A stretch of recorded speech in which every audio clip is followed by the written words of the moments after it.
আগেও বলেছি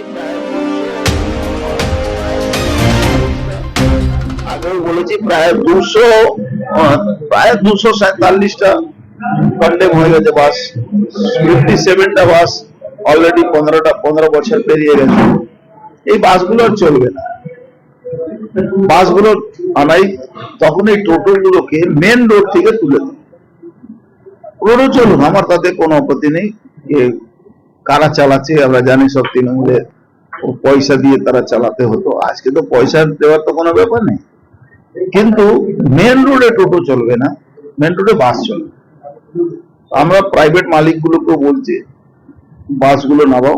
আমরা সরকারি বাসগুলো যতগুলো আমাদের হাতে আছে, আরো বাস কেনা হবে, সব ইলেকট্রিক বাস কেনা হবে, চার্জিং পয়েন্ট বসানো হচ্ছে।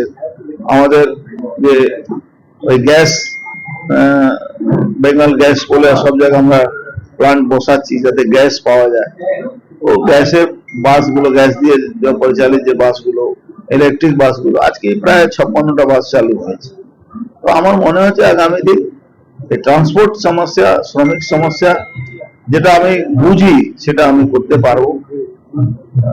আরো একটা আমরা ফেরি সেবা মনে হচ্ছে শীঘ্রই চালু করব, যে একদম দ্রুত গতিতে ওয়াটার রেল লাইনটা দ্রুত গতিতে কলকাতা পৌঁছানো যেতে পারে, এই ব্যবস্থা আমরা চালু করতে যাচ্ছি।